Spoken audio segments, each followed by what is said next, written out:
boy, my friends. Here I am again, putting down another song. God, Freddie Mercury, what am I doing? But listen, guys, I just want to make sure everybody understands. We have flyers on the table over there talking about next Saturday, 12 to 3 at Dundas Square, September 26th. We need to get as many people out there as possible to bring on the energy of the hundreds of thousands of people we had in Quebec last week and the 20,000 we had in Ottawa. We need you to get those flyers out to people. September 26th, next Saturday. Let's bring up that music again, my people.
There was never a first wave like the media wants you to believe. Even at the peak of this alleged pandemic, hospitals were empty, averaging only a third of a COVID-19 patient. In the meantime, over 80,000 people die of cancer every year, 53,000 from heart disease, and over 13,000 from car accidents. COVID-19, on the other hand, has apparently claimed the lives of 9,200 Canadians. But here's the thing. The majority of people labeled as COVID-19 victims have an average of 2 or more severe medical conditions.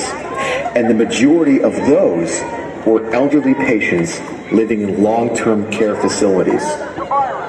The CDC also admitted that only 6% of COVID-19 deaths were directly caused by COVID-19. The other 94% died from other causes like cancer or cardiovascular disease. Having said that, isn't it odd that our government denied us access to those very same seniors who needed our support? They were essentially left to die alone and in horrible conditions. These are the real stories the media hides from you. The survival rate for COVID-19 is 99.8%. But you also don't hear that in the news, do you? They also hide the fact that on May 17th, Ontario Public Health lied about the mortality rates for COVID-19. I could give you 100 examples of blatant lying and flip-flopping, but for some reason, we refuse to think for ourselves or do our own research. Don't let the TV think for you. Don't let the few in charge destroy our economy and force businesses to close. Don't let them lock you in your homes this coming flu season. Don't let them destroy the minds of our youth by allowing ridiculous measures to be placed in schools. Speaking of schools, Sick Kids Hospital stated that children should not wear a mask in class, as it is unhealthy and will prohibit them from learning at their full potential. Having a child isolated and being told to social distance themselves from others will have untold psychological and physiological effects on them.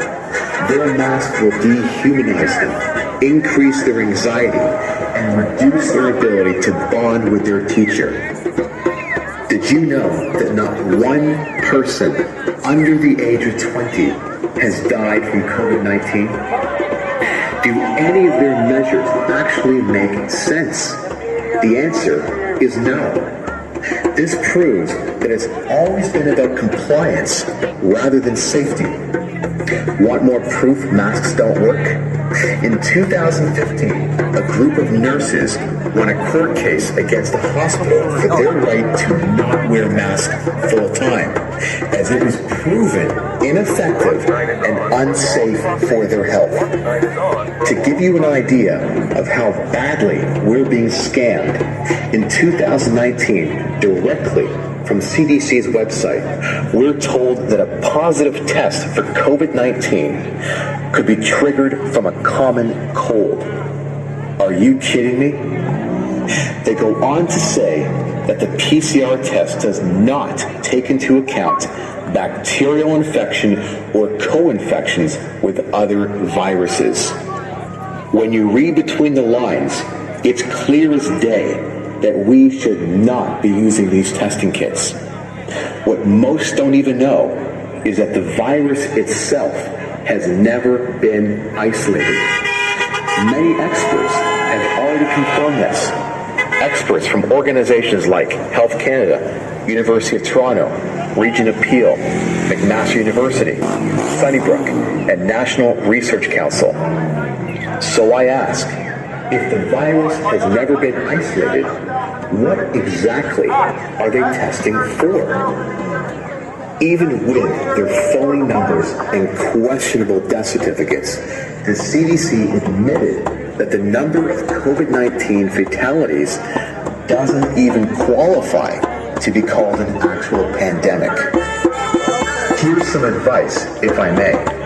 If you have a cold or sniffle, you might want to avoid getting tested so that you're not forced to self-isolate for 2 weeks over a fake positive. All you're doing is adding to the case numbers, which will ultimately give our government more control over our lives and the ability to go ahead and close small businesses. Better yet, if everyone stopped getting tested, this whole scamdemic would disappear overnight. Remember when they needed 2 weeks to flatten the curve? Well, we're already close to October, and there's no signs they're giving us our regular lives back. Our own Public Health Officer of Canada has already stated that masks may be around for another 2 to 3 years. In the end, it's all about perception. As long as they control the flow of information through TV and social media, you'll always live in a constant state of fear.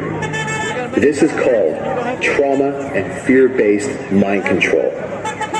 To ensure we continue living in fear, the foreign government introduced Bill 195 in July.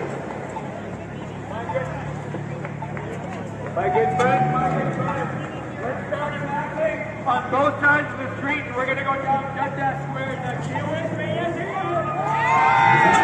Let's do this! Bring it up!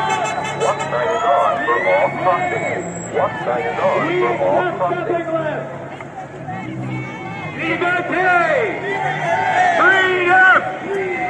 Liberté! We accept nothing less! Freedom! Liberté! We accept nothing less! Freedom! Liberté! We accept nothing less! The government has lost